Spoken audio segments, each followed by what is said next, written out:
Principe de régénération électrique de batterie au plomb. Bonjour, je vais vous présenter comment régénérer une batterie au plomb 12 volts avec un désulfateur électrique de forte puissance comme le RegBat 2x12 volts. Alors, une batterie sulfatée n'accepte plus la charge à cause du sulfate de plomb qui couvre les plaques de plomb à l'intérieur de la batterie. Ce sulfate isole la plaque et l'empêche de communiquer avec l'acide.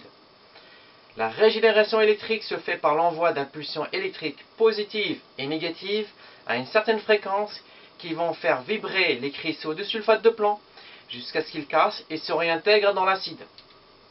Une fois les plaques libérées du sulfate de plomb, la batterie accepte de nouveau la charge. Alors, régénérer deux batteries au plomb avec le RegBat 2x12 volts.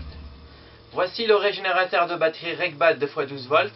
Il permet de régénérer les batteries au plomb 12 volts de 10 ampères de capacité jusqu'à 500 ampères. On peut récupérer des batteries de démarrage, camion, camping-car, bateau, chariot de golf, laveuse de sol, nacelle, etc., etc. Test de régénération de batterie au plomb avec le RegBat 2x12 volts. On va passer à la pratique maintenant. Alors, on va régénérer deux batteries. Donc, batterie de démarrage issue d'une Golf diesel et ainsi qu'une batterie à décharge profonde qui était dans un scooter électrique EVT. Donc, dans un premier temps, je vais brancher l'écosse du canal 1 du régénérateur vers la batterie de démarrage. On va afficher la tension. J'active la régénération en appuyant sur le bouton Reg. Donc là, on voit une oscillation du voltage et je vais augmenter, je vais mettre la puissance haute, comme si une batterie d'une certaine capacité va monter en puissance.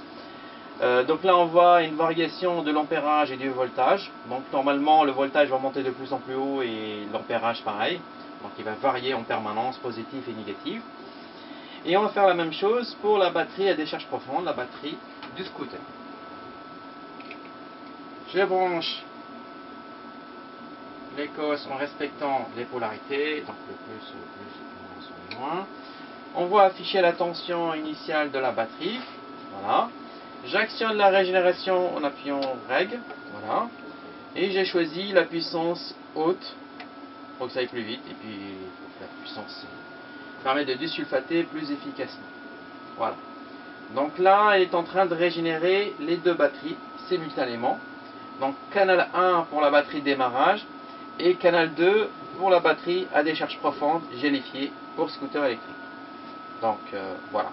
Donc la première batterie, c'était une batterie Varta 12 volts, 75 ampères de capacité, 800 ampères de courant de pointe.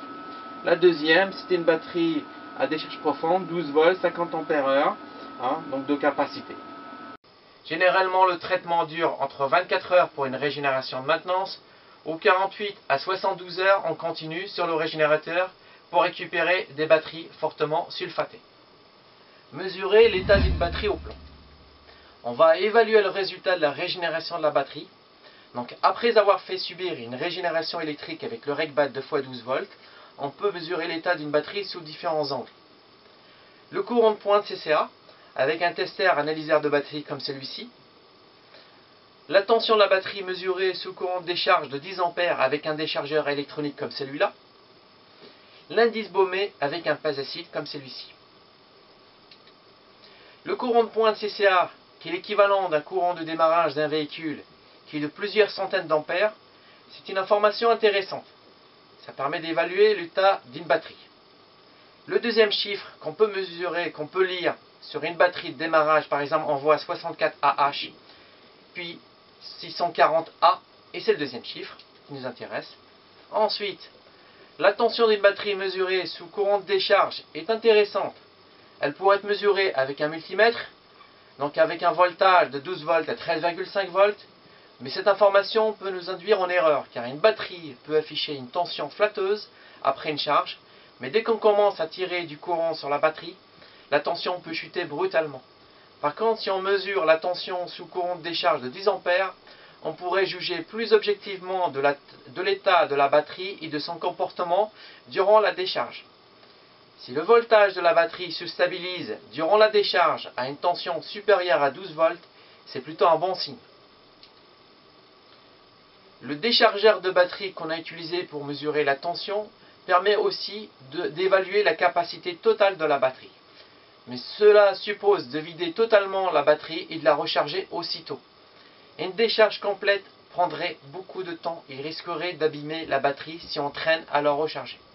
Le pèse-acide mesure l'indice Baumé. Il permet de préciser la charge restituée pour chaque élément d'une batterie, car une batterie de 12 volts n'est qu'un ensemble de 6 batteries de 2 volts branchées en série.